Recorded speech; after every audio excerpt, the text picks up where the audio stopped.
This episode of On the Record is brought to you by Osmundson. From their Made in America steel to their Made in America process, Osmundson is proud to stamp Made in the USA on every Osmundson blade manufactured. For over 100 years, Osmundson is committed to manufacturing blades with strength, pride, and innovation. Visit www.osmundson.com. I'm Executive Editor Kim Schmidt. Welcome to On the Record. Here's an update on what's currently impacting the ag equipment industry.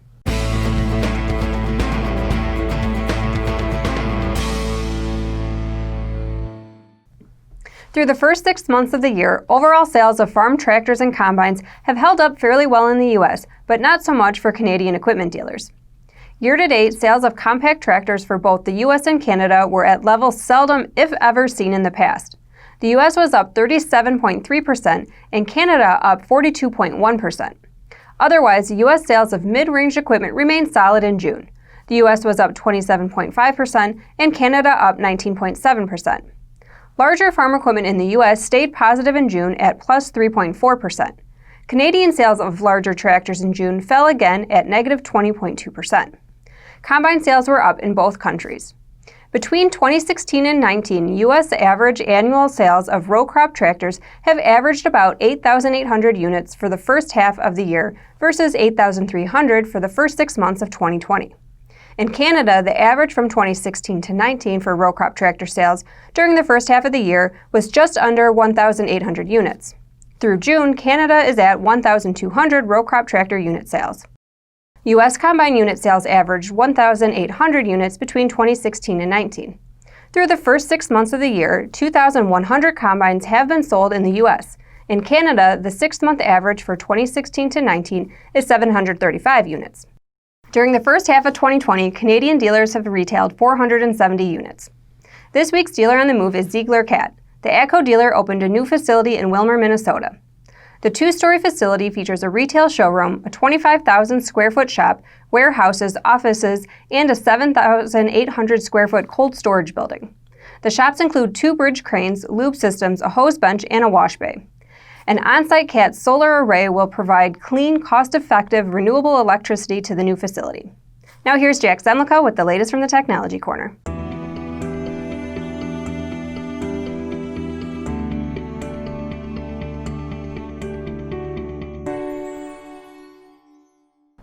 Thanks, Kim. Successfully selling precision farming services is an annual objective for many farm equipment dealerships. Getting farm customers to pay for software updates, in-field support, and hardware installations is a challenge.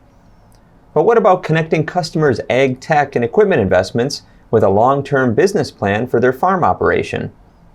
With generational transitions taking place or forthcoming on many farms, the role dealerships play in the decision-making process is also changing. One potential opportunity on the horizon could be selling customers strategic planning services, says Arlen Sorensen, founder and CEO of HTS Ag, an independent precision dealership in Harlan, Iowa.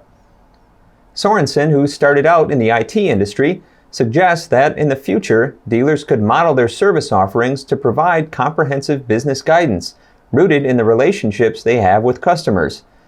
This evolution has taken shape in the IT industry, with service providers selling strategic planning services to complement software and hardware sales. And I think what we're going to see over the course of the next years is as operations become larger and more complicated, they're going to be coming to us for more consulting advice.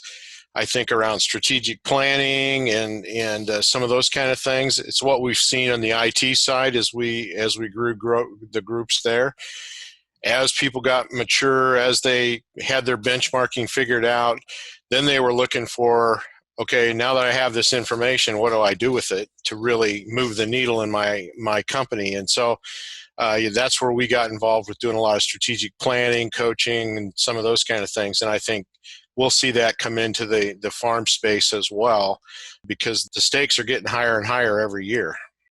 Sorensen adds that the next generation of farmers are already far more data-driven in their decision-making.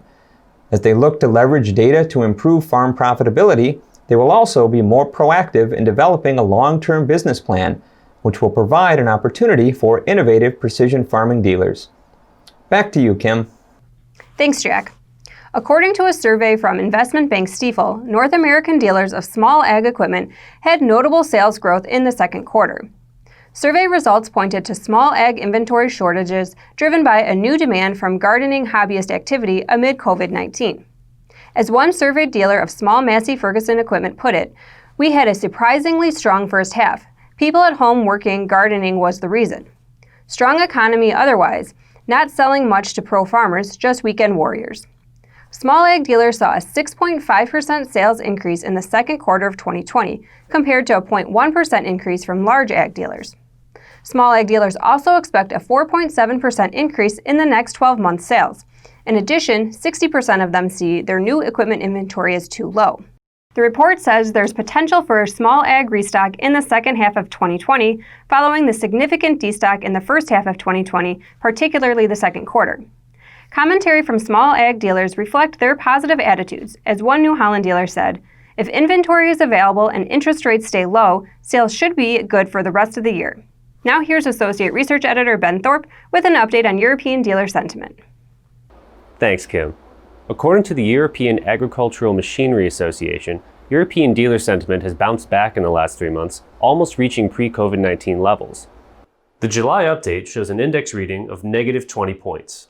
The last time the sentiment reading was at this level was back in October 2019, prior to the COVID-19 pandemic taking hold in Europe. While the rise in sentiment in the last month was mainly due to dealers' improved future expectations, the latest update showed current business expectations are also improving. This is mainly driven by fewer negative responses from participants in France and Italy. Dealer expectations improved across all segments, except for harvesting equipment and components, where ratings are still below average. Additionally, market expectations of survey participants have improved for nearly all European countries. Results show further positive signs are now coming from key markets in France and Italy, where dealers are reporting solid incoming orders and below average new equipment inventories. Back to you, Kim. Thanks, Ben. Artsway reported its second quarter results on July 9th. During the reporting period, sales were $5.4 million, down 5.2% compared to the second quarter of 2019.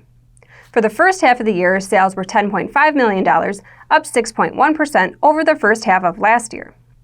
Ag product segment sales were down 15.6% year over year to $3.1 million for the second quarter. For the first half of 2020, Ag segment sales were $6 million, down 3.6% versus the first half of 2019. Artsway had finished up the first quarter of 2020 with Ag sales up 13.1%, but the company notes the second quarter included new challenges, most of which were driven by the COVID-19 pandemic. The company saw a $1.4 million increase in sales for the 6 months ending May 31, 2020, for dump boxes, manure spreaders, and service parts. But the large decrease for the 6-month period compared to 2019 was UHC reels. As always, we welcome your feedback. You can send comments and story suggestions to kschmidt@leicestermedia.com. Until next time, thanks for joining us.